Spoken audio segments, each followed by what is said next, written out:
In today's video, I'm going to teach you how to export SVG from Figma Design. SVG is a vector format, which means your graphics will stay crisp at any size and remain lightweight for the web and apps. The process in Figma is quick, and I'll walk you through it with a few tips so you get clean, reliable exports every time. Start by opening the Figma file that contains the design you want to export. Make sure you have the right page and the correct frame or component visible. If you're collaborating, confirm you have edit access or duplicate the file into your own draft so you can export without affecting shared work.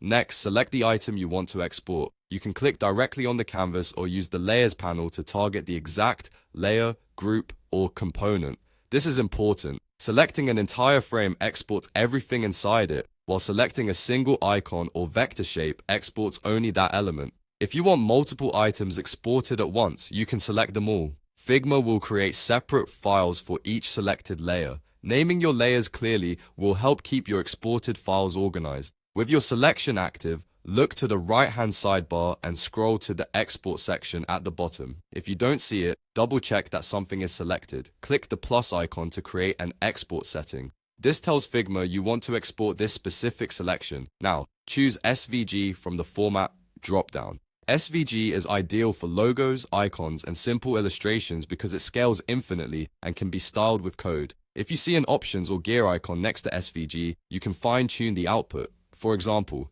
you might outline text to avoid font dependency, include IDs for easier targeting in code, or simplify strokes to reduce file size. Keep in mind that any raster images inside your selection won't become vector, they'll be embedded within the SVG.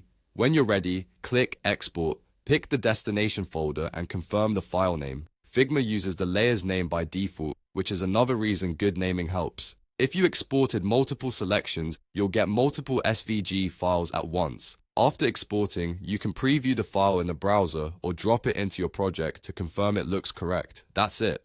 You opened your Figma file, selected the exact element you needed, chose SVG in the Export panel, and finalized the export. With these steps, you'll get clean, scalable assets ready for development or sharing.